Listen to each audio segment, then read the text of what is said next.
So great to see you. You too. Talk about the movie. Okay, in a few words, describe to me, what is Snitch? What is this movie all about?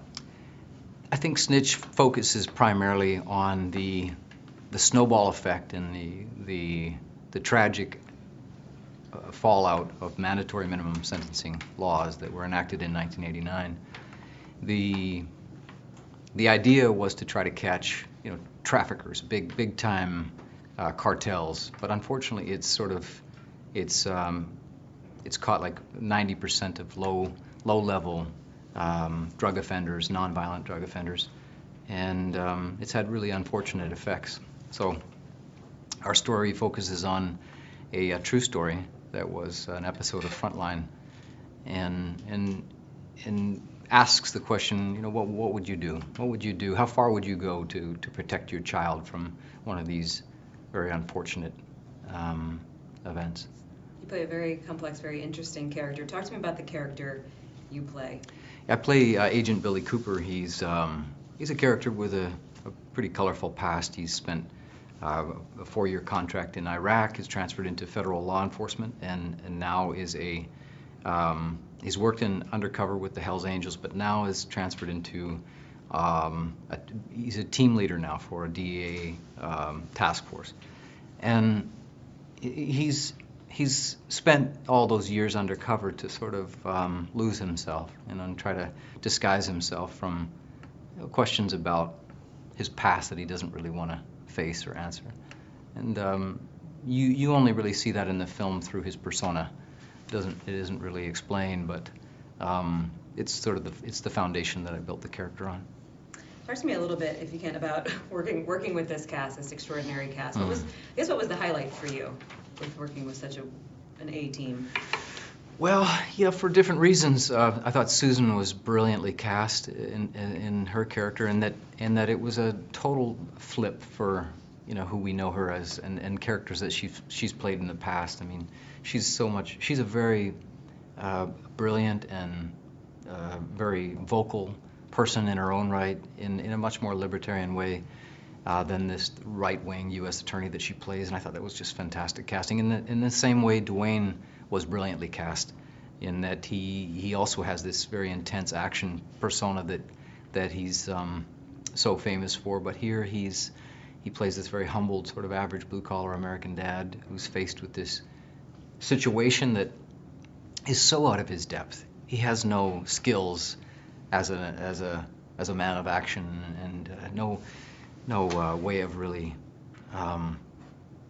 surviving in these situations, and so it throws the audience into really uncharted territory.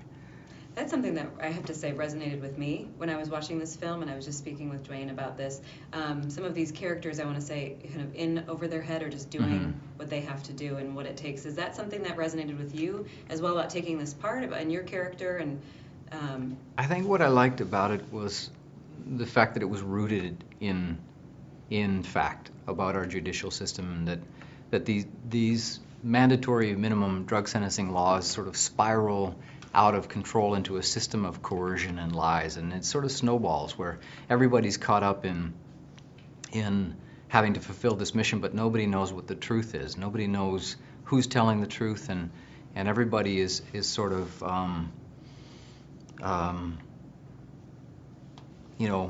protecting their own self-interests, and that's unfortunately what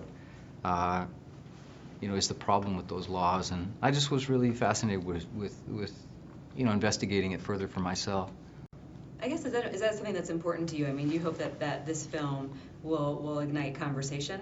Oh, absolutely. About those laws? Yeah, absolutely. I think that's what's so different about this from any of Dwayne's other films, is that it really does ask a lot of bigger questions than what you see on its face. You think this is going to be just a straightforward action picture, and then you realize as you get into it that this has got some very real truths about it, and that each of us as Americans, as a part of this democracy, should be looking into and be aware of. I think people are going to be surprised by him as well in this movie. Absolutely. I was, yeah. Were you too? Yeah, because it's very important that he commits to this character, and so you're not sure if like a big action star like Dwayne is going to be able to pull this off, and because you have to really leave that persona and that ego behind, and just completely commit and immerse yourself, and or else it just doesn't work. There's no authenticity between my character and his if he's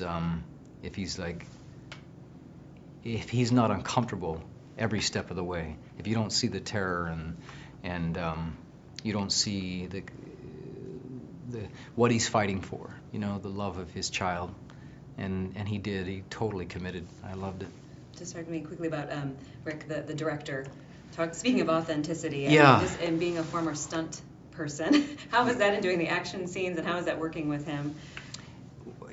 Clearly that's his wheelhouse. Rick is is legendary in the stunt world, as was his father, and so for him that's effortless. But for me, coming in to play a DEA agent and not knowing really much about that world at all, Rick also knows a lot of people in the military world and in law enforcement, and he actually prepared for his previous film Felon as a parole officer in the prison. So for me, it was a wealth of information and resources that I had available to me. When I arrived in Louisiana, he had DEA agents, Delta Force, Rangers, SEALs that I could work with, that I could train with, and they were there with me every step of the way. I mean, I was on the picture for 2 or 3 weeks, and so it was a short window of time to create this arc, but I prepared for probably at least a month with him and these specialists before, just to root it all in authenticity. Funniest moments on set. I know this was an intense movie, but I know that you're a funny guy. Well, the jokester. What's something that you remember, an anecdote for me? Well, because Rick is so fantastic with creating stunts. He everybody that he brings to the table are the best of the best. He's got the best stunt drivers and the best explosive experts and all these guys that are working with you as